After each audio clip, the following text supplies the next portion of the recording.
नमस्कार. MPSC राज्यसेवेचे विज्ञानामधले 6-7 असे topic आहे जे अतिशय आवडीचे आहे, फेवरेट टॉपिक आहे. त्या 6-7 टॉपिक पैकी एक टॉपिक आहे गुरुत्वाकर्षण, ग्रॅव्हिटेशन, जो आपण या व्हिडिओमध्ये पाहणार आहोत. तर खूप जास्त महत्वाचं आहे. जेवढे काही प्रश्न आतापर्यंत विचारले ते आपण पाहणार आहोत त्याच्यामध्ये आणि सॉल्व्ह पण करणार आहोत. ठीक आहे. तर गुरुत्वाकर्षण, आता याची सुरुवातच कशी झाली तर सगळ्यांना माहित आहे, ही कथा तुम्ही भरपूरदा ऐकली. मी पण एक वेळा पुन्हा सांगतो, माझी इच्छा आहे सांगायची. तर न्यूटन नावाचा एक व्यक्ती होता.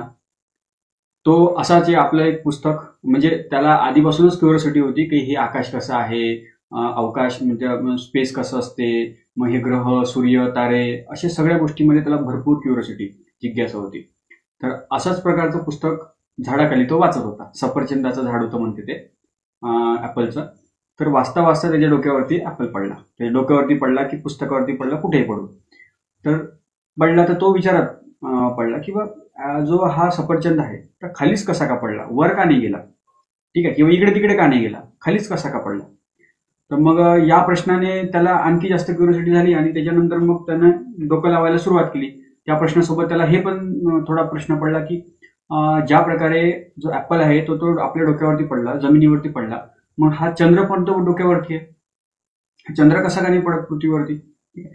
तर मग यानुसार मग त्याने अभ्यास केला आणि अभ्यास करता करता मग त्याला असा निष्कर्ष मिळाला की कोणतीही वस्तू असू द्या ज्याला वजन असते, म्हणजे हा एक पेन आहे आणि हा एक दुसरा पेन आहे, ह्या दोघांनाही वजन आहे.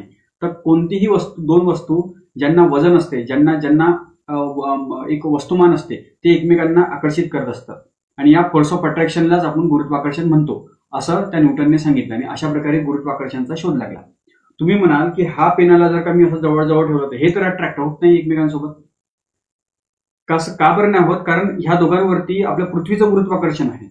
ठीक आहे. आणि हे जास्त प्रमाणामध्ये आहे, त्याच्यामुळे याला जाणवत नाही. हेच जर का आपण अवकाश, स्पेसमध्ये जर का घेऊन गेलो तर कदाचित याला जवळ ठेवताना हे काय होईल, एकमेकांच्या अट्रॅक्ट होतील, हे एकमेकांना आकर्षित होतील. ठीक आहे. तर अशा प्रकारे न्यूटनने गुरुत्वाकर्षण ग्रॅव्हिटेशनचा शोध लावला. लक्षात. त्याच्यानंतर तर न्यूटनचा गुरुत्वाकर्षणचा नियम, अशा प्रकारे एक पहिला नियम इथे दिसतो आपल्याला, न्यूटनचा गुरुत्वाकर्षणाचा नियम. ठीक आहे. प्रत्येक दोन वस्तूमध्ये आकर्षण बल असते, फोर्स ऑफ अट्रॅक्शन, आणि हे कशावरती अवलंबून असते, त्या दोघांच्या वजनावरती अवलंबून असते. वजन नाही, वस्तुमान. ठीक आहे. M1 M2 हे काय दोन वस्तू आहे. समजा हे एक चेंडू आहे आणि हा दुसरा चेंडू आहे, याचं काहीतरी वजन आहे, वस्तुमान आहे, किती 10 किलो आहे असं समजा, आणि याचं किती आहे, 5 किलो आहे. दोघांनाही वस्तुमान आहे. ठीक आहे. तर हे जे गुरुत्वाकर्षण आहे हे कशावरती आधारित असते, ह्या दोघांच्या वस्तुमानावरती आधारित असते. जेवढं जास्त वस्तुमान तेवढं जास्त फोर्स ऑफ अट्रॅक्शन. पृथ्वीचं वस्तुमान खूप जास्त आहे, खूप मोठी पृथ्वी आहे, त्याच्यामुळे त्याचं गुरुत्वाकर्षण सुद्धा खूप मोठं आहे. ठीक आहे. सूर्याचं त्याच्यापेक्षा खूप मोठं आहे, तर सूर्याचं गुरुत्वाकर्षण त्याही पेक्षा मोठं आहे. ठीक आहे. आता या वस्तुमानावरती अवलंबून असते, डायरेक्टली प्रोपोर्शनल. त्याच प्रकारे त्याच्या आकारावरती, मेन म्हणजे त्याच्या रेडियसवरती अवलंबून असते, त्याच्या अंतराच्या, रेडियस नाही, ह्या दोघांमधलं जे अंतर आहे ना, आता हे एक वस्तू आहे आणि हे एक वस्तू, ह्या दोघांमध्ये किती अंतर आहे त्याच्यावरती अवलंबून असते. त्यांच्यातील अंतराच्या वर्गाच्या व्यस्तानुपाती, म्हणजे इनव्हर्सली प्रोपोर्शनल. जर का अंतर जास्त असेल तर फोर्स ऑफ अट्रॅक्शन साहजिक आहे, कमी राहणार. जर का ते जवळ असतील तर फोर्स ऑफ अट्रॅक्शन जास्त राहणार. ज्या प्रकारे दोन लोहचुंबक, मॅग्नेट, जर का दूर ठेवले तर एकमेकांना अट्रॅक्टच करत नाही, कारण ते फोर्स तिथपर्यंत पुरत नाही. जर का त्यांना जवळ केलं की पटकन चिपकतात एकमेकांना. ठीक आहे. तर अशाच प्रकारे अंतराच्या व्यस्तानुपाती असते. ठीक आहे. म्हणजे काय, तर हा फोर्स ऑफ ग्रॅव्हिटेशनल फोर्स हा कशाच्या समानुपाती असते, तर M1 गुणिले M2, आणि कशाच्या व्यस्तानुपाती असते, या दोघांमधलं अंतर R आणि त्याचा वर्ग R². ठीक आहे. आता हे जर का आपण चिन्ह काढलं तर एक कॉन्स्टंट इथे येतोय, म्हणजे is equal to G. Constant काय येते, गुरुत्वाकर्षण कॉन्स्टंट, म्हणजे गुरुत्वाकर्षण स्थिरांक G, ज्याची किंमत किती आहे, 6.67 गुणिले 10⁻11 newton metre per KG square, newton metre square per KG square. ठीक आहे. हे कोणी काढलं, तर हेनरी कॅव्हेंडिश यांनी ही किंमत आपल्याला दिली. कशाची, ग्रॅव्हिटेशनल कॉन्स्टंटची, गुरुत्वाकर्षण स्थिरांक, गुरुत्व स्थिरांक. ठीक आहे. तर अशा प्रकारे इथे G आला M1 M2 भागिले R². अशा प्रकारे आपण कुठलाही ग्रॅव्हिटेशनल फोर्स काढू शकतो. लक्षात. चला पुढे जाऊया मग.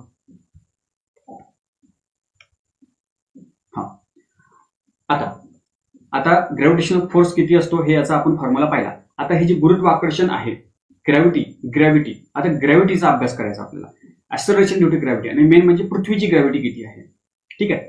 पृथ्वीची ग्रॅव्हिटी हे दुसरं काही नसून ऍक्सलरेशन, त्वरण असते, त्वरण.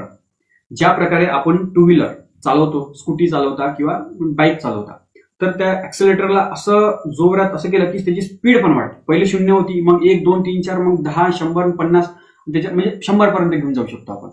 ठीक आहे. तर हळूहळू स्पीड वाढत आहे ना. हळूहळू स्पीड वाढणे म्हणजेच काय, तर त्वरण, ऍक्सेलरेशन.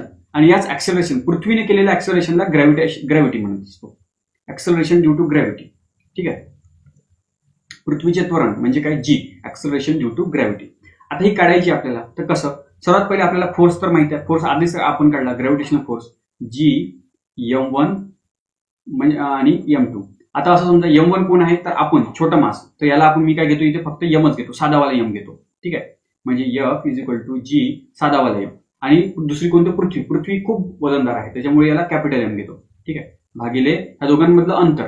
ठीक आहे. आर काय आहे, पृथ्वीची रेडियसच आहे. तुम्ही म्हणाल की पृथ्वी आणि माझ्यातलं अंतर पण रेडियस मध्ये ऍड करावं लागेल ना. तो पृथ्वीचं ना आपलं अंतर काही जास्त 2-3 मीटरचं आहे आणि हे पृथ्वीचा रेडियस कितीतरी किलोमीटर आहे. त्याच्यामुळे ते 1-2 मीटर म्हणजे बाजूला काढलं तरी काही फरक पडत. त्याच्यामुळे सरासरी पृथ्वीचं रेडियस त्याचा वर्ग. ठीक आहे. आता हा झाला ऍक्सेलरेशन, म्हणजे हा झाला फोर्स ऑफ म्हणजे ग्रॅव्हिटेशनल फोर्स. त्याच प्रकारे आपल्याला आपण असा पण फोर्स काढतो, मास इंटू ऍक्सेलरेशन. हा सुद्धा फोर्सचा जे बल आहे त्याचा फॉर्म्युला आहे, मास इंटू ऍक्सेलरेशन. आता हा F1 आणि हा F1 ह्या दोघांना एकत्र करायचं, म्हणजे MA is equal to GM capital M भागिले R². आता छोटा M म्हणजे दोघांना आपलं वजन आहे हे कॅन्सल करायचं. म्हणजे हा आता काय राहणार, उरला काय, A is equal to GM capital M आहे हा, G कॅपिटल M भागिले R². आता हा ऍक्सेलरेशन कोण आहे, दुसरा काही नसून हा ग्रॅव्हिटी. हाच काय आहे, acceleration due to gravity, G. आता हा G ची किंमत आपल्याला काढायची. तर कसं काढणार, तर बघा आपल्याला कॅपिटल G जो आहे त्याचं किंमत माहितीच आहे. बघा कॅपिटल G किती आहे, 6.67 गुणिले 10⁻⁻11. त्याच प्रकारे पृथ्वीचं वजन पण आपल्याला माहिती आहे, 6 इंटू 10⁻24. ठीक आहे. आणि पृथ्वीची रेडियस सुद्धा माहिती आहे, 6.4 गुणिले 10⁻6. ठीक आहे, याचा वर्ग. लक्षात. तर अशा प्रकारे हे सगळ्या किमती टाकल्या तर उत्तर काय येते, 9.8 मीटर पर सेकंड स्क्वेअर. म्हणजे आपलं गुरुत्वाकर्षण त्वरण किती आहे, तर 9.8 मीटर पर सेकंड स्क्वेअर. लक्षात. हे झालं आपली ग्रॅव्हिटी. आता ही जी ग्रॅव्हिटी असते पृथ्वीवर प्रत्येक ठिकाणी एकसारखी असते का, तर नाही. पृथ्वी आपल्याला वाटते की ही पृथ्वी कशी आहे, एकदम स्पेरिकल आहे, चेंडू सारखी आहे. परंतु चेंडू सारखी नाही, ती थोडीशी चपटी आहे. अशा प्रकारची आहे ती, अशी थोडीशी चपकलेली आहे. म्हणजे अंड्याला तुम्ही आडवं ठेवा तर अशा प्रकारे ते होते. ठीक आहे. म्हणजे तिचा हा जो आडवा जो रेडियस आहे तो मोठा आहे आणि उभा जो आहे तो छोटा आहे. ठीक आहे. ऍक्च्युली अशी पण नाहीये, थोडेफार इथे गड्डे आहे, म्हणजे इथं थोडासा असा गड्डा आहे, इकडे थोडासा तसा असा छोटासा असा गड्डा आहे. म्हणजे एक सारखा स्पेरिकल पण नाही, ओबडधोबड आहे ती. जिवॉइड शेप म्हणतो आपण त्याला, जिवॉइड. ठीक आहे. तर अशा प्रकारे इथचा रेडियस जास्त आहे आणि उभा रेडियस कमी आहे. म्हणजे हे काय आहे, त्याचं इक्वेटर म्हणजे काय, विषुववृत्त. ठीक आहे. विषुववृत्ताचा जो डायमीटर म्हणतो आपण त्याला, आस, तर तो मोठा आहे. आणि हे जे पोल, हा जो पोल दोघांमधलं जे अंतर आहे हे छोटा आहे. म्हणजे हा रेडियस लहान आहे आणि हा रेडियस मोठा आहे इक्वेटरवाला. तर साहजिक आहे इथे अंतर जास्त आहे. आणि आपल्याला माहित आहे की हा जी जो आहे ग्रॅव्हिटी, अंतर इन्व्हर्सली प्रोपोर्शनल आहे रेडियसच्या. ठीक आहे, व्यस्तानुपाती आहे. म्हणजे जर का रेडियस जर का जास्त असेल तर ग्रॅव्हिटी कमी, रेडियस जर का कमी असेल तर ग्रॅव्हिटी जास्त. आता की इक्वेटरवरती रेडियस काय आहे, जास्त आहे, म्हणजे इक्वेटरवरती ग्रॅव्हिटी कमी असणार. म्हणून बघा इक्वेटरवरती ग्रॅव्हिटी किती आहे, 9.78 मीटर पर सेकंड स्क्वेअर. परंतु पोलवरती हे बघा रेडियस हा कमी आहे.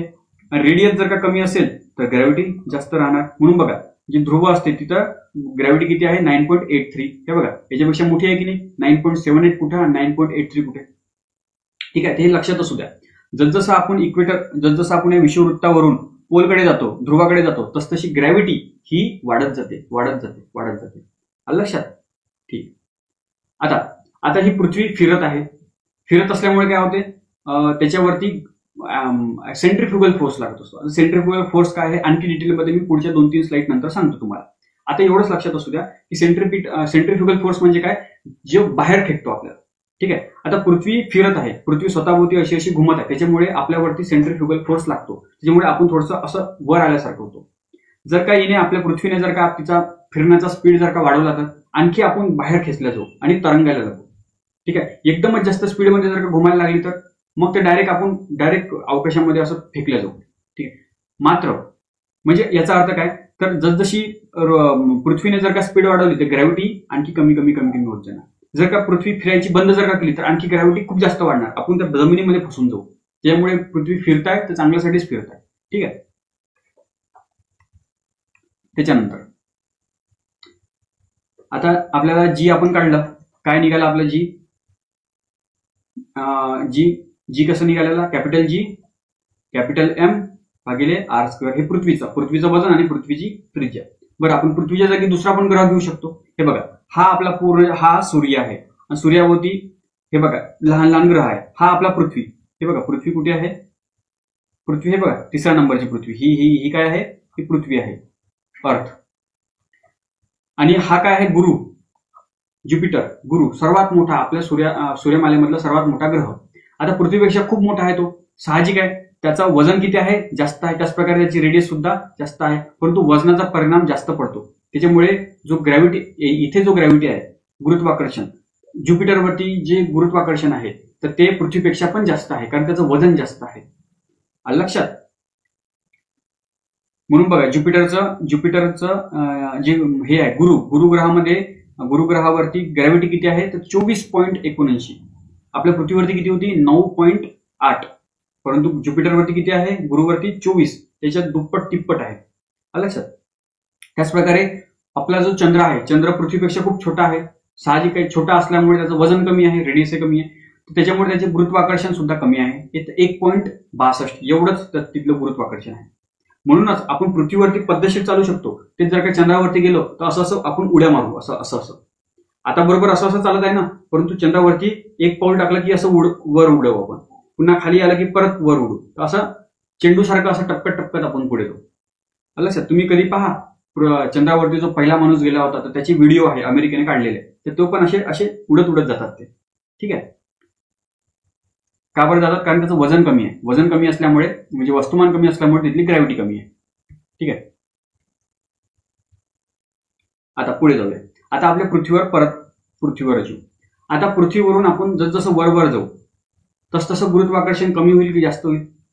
बघा ना आपला formula, G is equal to काय आहे, कॅपिटल जी कॅपिटल एम भागिले आर स्क्वेअर. आता आर काय आहे, आपल्या दोघांमधलं अंतर आहे. ठीक आहे, आता हे जे अंतर आहे, जर का मी आता किती आहे, पृथ्वीची त्रिज्या किती आहे, 6400 किलोमीटर एवढी पृथ्वीची त्रिज्या आहे. जर का मी 400 किलोमीटर वर गेलो तर साहजिक आहे ना, ते तर आता याच्यामध्ये ऍड करावंच लागेल. त्याला तर आपण निग्लेक्ट करू शकत नाही, त्याला तर बाजूला ठेवू शकत नाही, ते आपल्याला करावंच लागेल. मग ह्या रेडियस जो आहे तो वाढणार की नाही, अंतर वाढणार की नाही. अंतर जर का वाढलं, इन्व्हर्सली प्रोपोर्शनल आहे हे आणि जी आणि हे इन्व्हर्सली प्रोपोर्शनल व्यस्तानुपाती आहे. जर का रेडियस वाढला तर गुरुत्वाकर्षण काय होईल, कमी होईल. म्हणजेच काय, जसं आपण पृथ्वीच्या वर जाऊ तसं गुरुत्वाकर्षण कमी होत जाते. का बरं, कारण अंतर वाढत आहे. ठीक आहे, त्याच प्रकारे आता पृथ्वीच्या पृष्ठभागावरून आपण खाली जायचं आहे, तर खाली जायचं तर मग उलट व्हायला पाहिजे. म्हणजे पृथ्वीवरती 9.8 आहे, 9.8 मीटर पर सेकंड स्क्वेअर एवढं आपलं गुरुत्वाकर्षण आहे. तर जसं आपण पृथ्वीच्या खाली जाऊ तर अंतर कमी होत आहे, नाही का. अंतर कमी होत आहे म्हणजे गुरुत्वाकर्षण वाढायला पाहिजे. म्हणजे इथे मग 10 व्हायला पाहिजे, 20 व्हायला पाहिजे, असं वाढायला पाहिजे, असं वाटू शकते आपल्याला. परंतु तसं होत नाही. जसं आपण पृथ्वीच्या खाली जातो तरी सुद्धा गुरुत्वाकर्षण हे कमीच होते.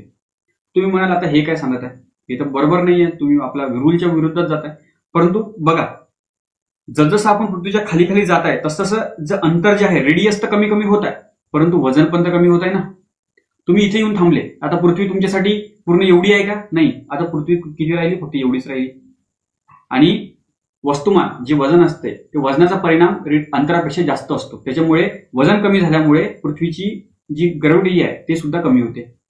लक्षात. त्याच्यामुळे ग्रॅव्हिटी जर का आपल्याला काढायची राहिली, म्हणजे आता पृथ्वीच्या मी खाली गेलेलो आहे, 400 किलोमीटर खाली गेलेलो आहे, तर मग तिथे ग्रॅव्हिटी किती असणार हे काढायसाठी फॉर्म्युला आहे का, तर हो. हे बघा, डी म्हणजे काय, डेप्थ. पृथ्वीच्या आतमध्ये गेलो, डेप्थ. एक आपला साधा जी 9.8 वाला ब्रॅकेटमध्ये 1 वजा डी अपॉन आर. आता डी किती आहे, तर आपण किती आतमध्ये खाली गेलो, तर 400 किलोमीटर गेलो ना आपण, इथे 400 लिहायचे, भागिले पृथ्वीची त्रिज्या किती आहे, तर 6400, 1 वजा आणि पृथ्वी 9. अशा प्रकारे मग याचं 9.8ला याने गुणाकार करायचा, याला सॉल्व्ह केलं की मग याचं उत्तर निघते. आलं लक्षात? अशा प्रकारे पृथ्वीच्या जर का आपण डायरेक्ट सेंटरवरती गेलो तिथे गुरुत्वाकर्षण 0 होऊन जाईल. ठीक आहे. म्हणजे आता आपण काय शिकलो याच्यामध्ये, पृथ्वी जर का आकार जर का जास्त असेल, मोठा जर का ग्रह जर का मोठा असेल तर गुरुत्वाकर्षण सुद्धा मोठा आहे. म्हणून गुरुवरती गुरुत्वाकर्षण जास्त आहे आणि चंद्रावरती कमी आहे. ठीक आहे. पृथ्वीच्या जसं आपण वर जाऊ तसं गुरुत्वाकर्षण कमी कमी होत जाते, कारण अंतर वाढत आहे म्हणून. पृथ्वीच्या जसं आपण खाली जाऊ तसं तरी सुद्धा आपल्याला गुरुत्वाकर्षण कमी होताना दिसते. ठीक आहे. पृथ्वीच्या विषुववृत्तापासून म्हणजे इक्वेटर पासून आपल्याला पोलकडे जायचं, ध्रुवाकडे जायचं आहे, तर गुरुत्वाकर्षण वाढत जाते. पोलवरती ध्रुवावरती गुरुत्वाकर्षण जास्त आहे, इक्वेटरवरती कमी आहे. का बरं? कारण त्रिज्या. कारण पृथ्वीचा जो शेप आहे, आकार आहे, तर तो एकदम गोल नाहीये, बरोबर गोल नाहीये, तर तो असा चपटा आहे. ठीक आहे. चला पुढे. आता वस्तुमान आणि वेट. वस्तुमान म्हणजे मास. इंग्रजीमध्ये मासला आपण काय म्हणत असतो? वस्तुमान म्हणत असतो. आणि वजन म्हणजे काय? इंग्रजीमध्ये वेट. आता याच्यात काय फरक आहे? तर बघा, आता माझं शरीर कशापासून बनलेलं आहे? तर पेशींपासून बनलेलं आहे. छोट्या छोट्या पेशी आहेत ज्या आपल्याला डोळ्यांनी पाहता येत नाही, मायक्रोस्कोपमध्ये पाहावं लागते. परंतु या ज्या पेशी असतात त्या सुद्धा कशाने तरी बनलेल्या आहे. कशाने? ऍटमनी बनलेल्या आहे. कशाने? अणुनी बनलेल्या आहे. अणुमध्ये प्रोटॉन, न्यूट्रॉन असतो. अणुचं पण काहीतरी वजन असते. ठीक आहे. अशा प्रकारे भरपूर करोडो अणु एकत्र येऊन सेल बनल्या, करोडो सेल एकत्र येऊन माझे शरीर बनलं. त्याच्यामुळे माझ्यामध्ये काहीतरी काय आहे? मॅटर आहे, द्रव्य त्याला आपण म्हणत असतो. तर याचं हे किती प्रमाणामध्ये आहे तर त्याला आपण काय म्हणतो? वस्तुमान. आणि याच द्रव्याला, या मॅटरला कशात मोजत असतो आपण? किलोग्राम मध्ये मोजत असतो. ठीक आहे. वस्तूमध्ये असणारा द्रव्य संचय म्हणजेच काय? तर त्याचं वस्तुमान. आणि कशात मोजत असतो? किलोग्राम मध्ये मोजत असतो. आणि याच किलोग्राम, याच मासला, या वस्तुमानाला ज्यावेळेस गुरुत्वाकर्षण खेचते तर त्यावेळेस त्याला वजनात रूपांतर होते. त्या वस्तूवर पृथ्वीने लावलेल्या आकर्षण बल म्हणजेच काय? तर त्याचं वेट आहे. आलं लक्षात? म्हणजे बघा ना, force is equal to mass into acceleration असं म्हणतो असतो आपण. आपला मास किती आहे? आपण म्हणतो की माझं मास किती आहे? 60 किलो आहे. तर 60 किलो हे माझं मास आहे. आणि ऍक्सेलरेशन किती आहे? आपलं ऍक्सेलरेशन कोणतं? तर गुरुत्वाकर्षण. तर गुरुत्वाकर्षण किती आहे? 9.8. आता 9.8च्या बदल्यात मी सरसरी 10 घेतो, म्हणजे आपल्या कॅल्क्युलेशनसाठी चांगलं राहते, सोपी जाते. तर मग 60 गुणिले सरसरी 10 म्हणजे काय? 600 काय? न्यूटन. 600 न्यूटन हे काय आहे? माझं वेट आहे, डब्ल्यू. इथं फोर्स नाही लिहिणार आता मी, सरसरी डब्ल्यू लिहिणार. म्हणजे माझं वेट किती आहे? 600 न्यूटन. आपण काय म्हणतो? सर आपण जर का मला विचारलं तुझं वेट किती आहे, तर मी सरसरी काय सांगतो? 60 किलो सांगतो. परंतु वेट किलोमध्ये मोजतो का? चुकीचं आहे. वेट जे असते ते आपण न्यूटनमध्ये मोजतो आणि जे आपलं वस्तुमान आहे ते किलोमध्ये मोजतो. लक्षात?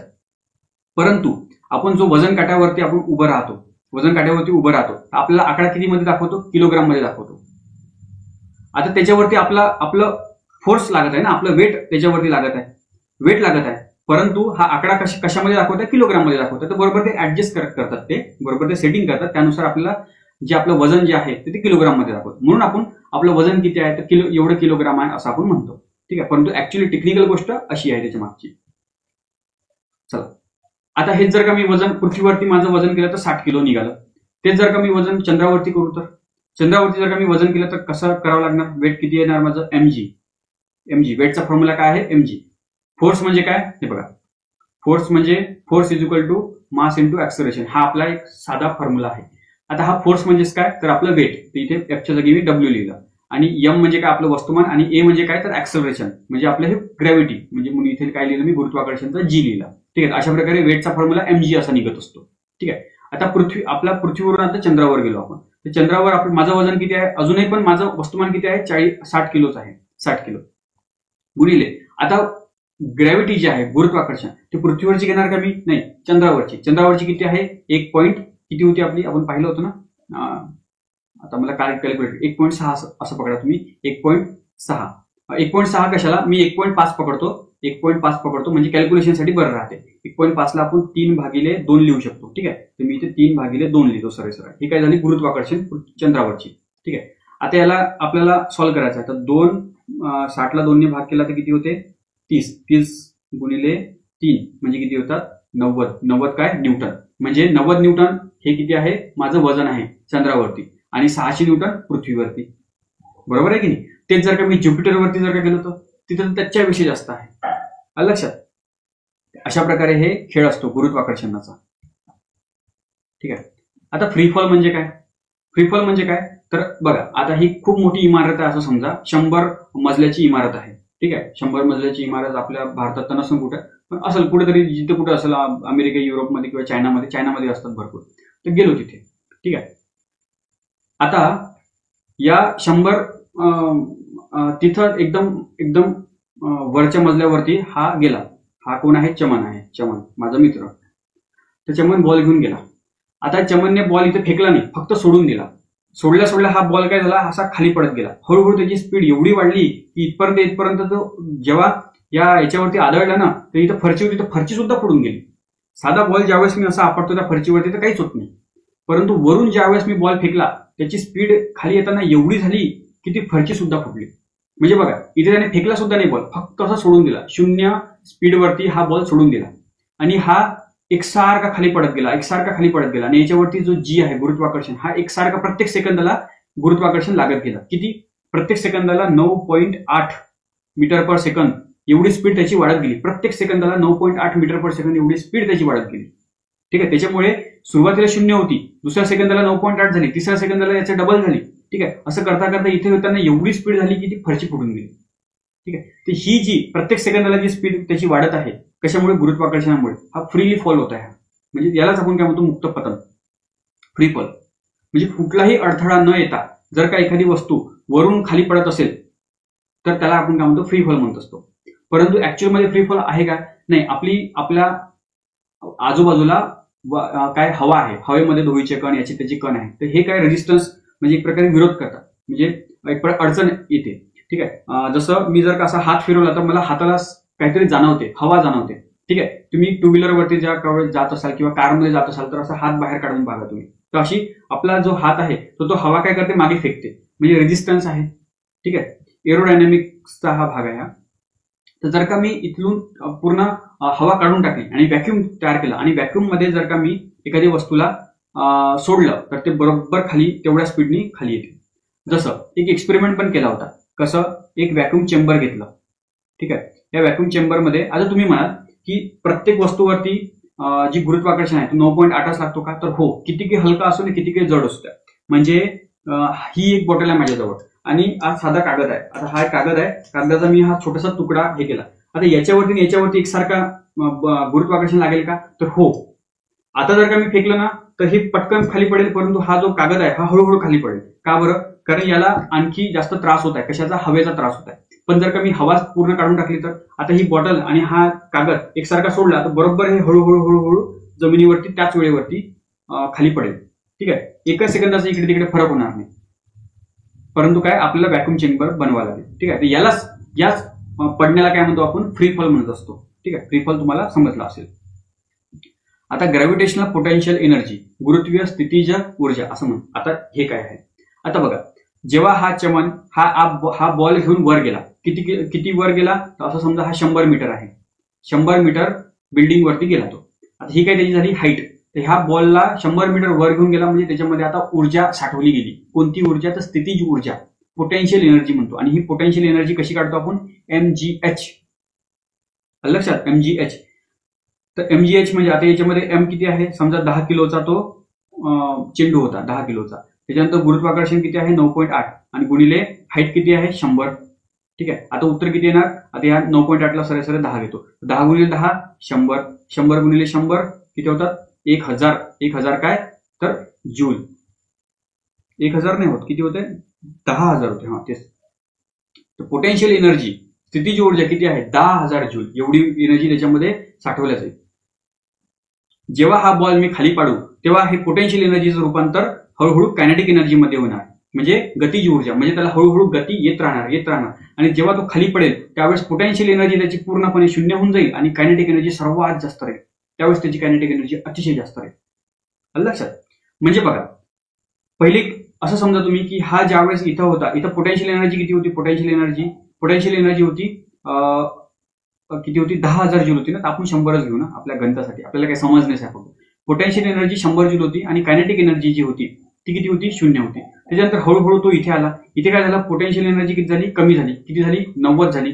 आणि कायनेटिक एनर्जी त्या पोटेन्शियल एनर्जी रूपांतर कायनेटिक एनर्जीमध्ये झालं आणि कायनेटिक एनर्जी किती आहे 10 आहे. म्हणजे अजूनही दोघांचं जे बेरीज आहे ते 100 होऊन राहिली की नाही.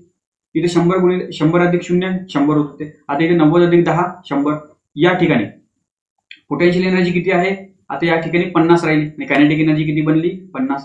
म्हणजे पोटेन्शियल एनर्जीचं रूपांतर कायनेटिक एनर्जीमध्ये झालं.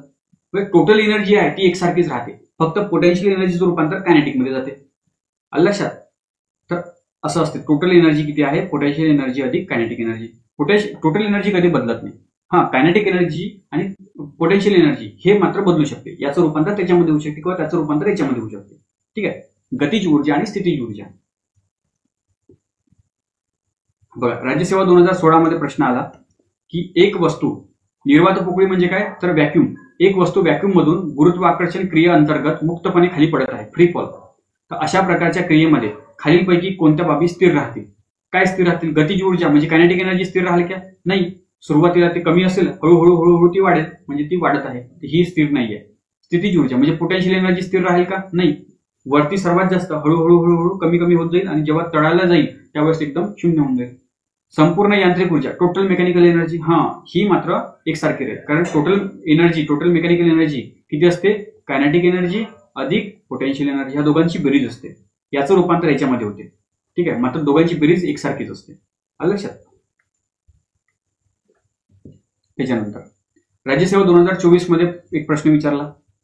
काय प्रश्न होता की वर फेकलेल्या कणाची गती शून्य असते. म्हणजे बघा हा चेंडू तुम्ही वर फेका किती वर फेका काही वेळानंतर तो हळूहळू हळूहळू त्याची स्पीड कमी कमी होते आणि एका वरती येऊन तो थांबतो आणि मग पुन्हा खाली खाली खाली खाली पडत येतो. म्हणजे बघा पहिले मी फेकला वर जाऊन थांबला आणि खाली पडला. ठीक आहे. याच्यावरतीच प्रश्न आहे हा. तर वर फेकलेल्या कणाची गती 0 असते परंतु त्याचे त्वरण किती असते. त्याचे त्वरण किती लागतो. गुरुत्वाकर्षण त्वरण आहे एवढी 9.8. एकदम सोपी प्रश्न आहे हा. गुरुत्वाकर्षण त्वरण आहे एवढं. ठीक आहे. एकदम लूल प्रश्न होता. ठीक आहे. पुढे पेंडुलम. आता आपल्याला पेंडुलम पाहायचा. आता पेंडुलम म्हणजे कसं हा पेंडुलम तुम्हाला माहितच असेल. हा असा असा असा असा होत असतो. आता ही जी पेंडुलमच्या गतीला काय म्हणतात सिंपल हार्मोनिक मोशन म्हणजे साधी आवर्त गती. याला दुसरं नाव आहे ऑसिलेटरी मोशन म्हणजे दोलन गती. ठीक आहे. आता हे जे दोलन असते हे कशावरती आधारित असते तर दोलन. आता हा दोलन पिरियड आता आपल्याला दोलन पिरियड पाहायचं आहे ना. आता बघा याच्यामध्ये बघा आता हे 2 अॅनिमेशन आहे. याच्यामध्ये काय होतं हा छोटा पेंडुलम होता हा त्याच्यापेक्षा लांब हा त्याच्यापेक्षा लांब. आता याच्यामध्ये काय दिसलं की हा जो छोटा पेंडुलम आहे हा पटापट आपले ऑसिलेशन पूर्ण करत आहे.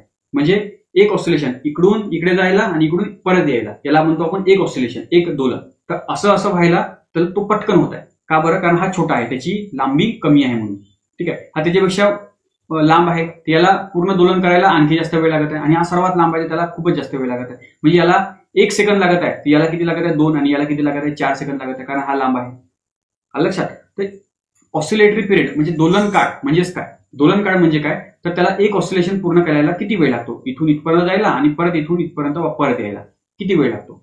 हे कशावरती अवलंबून असते तर त्याचं लांबी किती आहे. ठीक आहे. म्हणजे हा जो दोलन आहे हा टाइम कशावरती अवलंबून आहे त्याच्या लांबीवरती अवलंबून आहे. त्याच प्रकारे गुरुत्वाकर्षण शक्ती किती आहे. ठीक आहे. म्हणजे कसं पृथ्वीवरती जर का मी पेंडुलम केला तर एक अशी फिरेल परंतु जर का हाच पेंडुलम जर का मी चंद्रावरती घेऊन गेलो तर तो आणखी हळूहळू फिरेल असा. का बरं कारण तिथे गुरुत्वाकर्षण त्वरण कमी आहे. गुरुत्वाकर्षण त्वरण ग्रॅव्हिटी कमी आहे. तेच जर का मी इथे घेऊन गेलो तर आपल्या गुरु या ग्रहावरती ज्युपिटरवरती घेऊन गेलो तर पटापट होऊन जाईल ते कारण गुरुत्वाकर्षण त्वरण तिथे जास्त आहे त्याच्यामुळे तिथे टाइम कमी लागतो. ठीक आहे. अशा प्रकारे फॉर्म्युला बनतो. मग टाइम म्हणजे ऑसिलेशन करण्यासाठी किती टाइम लागतो तर अंडररूट मध्ये अंडररूट ऑफ लेंथ. ठीक आहे. किती त्याची लांबी आहे आणि अंडररूट ऑफ जी त्याचं गुरुत्वाकर्षण त्वरण किती आहे. तर डायरेक्टली प्रोपोर्शनल त्याच्या लांबीवरती डायरेक्टली प्रोपोर्शनल आहे आणि गुरुत्वाकर्षण शक्तीच्या इनव्हर्सली प्रोपोर्शनल आहे. अशा प्रकारे मग तो फॉर्म्युला बनतो. हा ते डायरेक्टली प्रोपोर्शनल चिन्ह काढलं की मग इथं 2π इथं आपल्याला करावा लागतो. तर अशा प्रकारे त्याचा फॉर्म्युला थोडासा लक्षात असू द्या. ऑसिलेशनसाठी लागणारा टाइम तर काय तर 2π दोघांनाही एकाच अंडररूट मध्ये घेतलं तर लेंथ त्याची लांबी आणि त्याची गुरुत्वाकर्षण. ठीक आहे. त्याचं ग्रॅव्हिटी. अशा प्रकारे आता बघा जर का त्याची लांबी जास्त असेल तर त्याला टाइम सुद्धा जास्त लागेल. आलं लक्षात. जर का गुरुत्वाकर्षण त्वरण म्हणजे ग्रॅव्हिटी जर का जास्त असेल तर मात्र मग जे टाइम आहे तो कमी लागेल. गुरुत्वाकर्षण जर का जास्त असेल तर तो टाइम कमी लागेल. का बरं? कारण इन्व्हर्सली प्रोपोर्शनल आहे. आलं लक्षात. आता याला जर का आपण पेंडुलम आपलं एकदा विषुववृत्तावरती आपण घेऊ. विषुववृत्त म्हणजे इक्वेटर. इक्वेटरवरती जर का आपण पेंडुलम जर का करायला लागू, इक्वेटरवरती आपल्याला पहिलेच माहित आहे की इक्वेटरवरती जे ग्रॅव्हिटी असते ती कमी असते आणि ध्रुवावरती ग्रॅव्हिटी जास्त असते. विषुववृत्तावरती कमी आणि ध्रुवावरती जास्त. तर साहजिक आहे जिथं जास्त राहणार तिथे टाइम कमी लागणार. म्हणून विषुववृत्तावरती गुरुत्वाकर्षण त्वरण जी कमी आहे त्याच्यामुळे दोलन काळ जास्त असतो आणि ध्रुवावरती ग्रॅव्हिटी जास्त आहे त्याच्यामुळे दोलन काळ कमी लागतो. तर अशा प्रकारे लक्षात असू द्या. याच्यावरती प्रश्न विचारला जाऊ शकतो आणि विचारला पण आहे, परंतु खूप भरपूर आधी म्हणजे इथून 10-12 वर्षाआधी विचारला, त्याच्यामुळे मी प्रश्न तो घेतला नाही. ठीक आहे, चला पुढे जाऊया आपण. परंतु आता ह्या दुसऱ्या याच्यामध्ये पहा, दुसऱ्या व्हिडिओमध्ये पहा काय दोघांचीही लांबी, तिघांचीही लांबी सारखी आहे, परंतु काय केलं, एकाला असं जवळूनच सोडलं, एकाला थोडंसं दुरून सोडलं. परंतु तिघांनाही पूर्ण एक ऑसिलेशन कंप्लीट करायला एकसारखाच वेळ लागतो. का बरं? कारण ही जी टाइम दोलनाचा काळ आहे, ऑसिलेटरी पिरियड आहे, हा त्याच्या अंतरावरती अवलंबून नसतो. तुम्ही किती दुरून त्याला सोडा ना, तुम्ही एकसारखाच टाइम लागणार. कशावरती अवलंबून असतो? तर त्याच्या लांबीवरती आणि गुरुत्वाकर्षणावरती. ठीक आहे, या दोघांवरतीच अवलंबून असतो.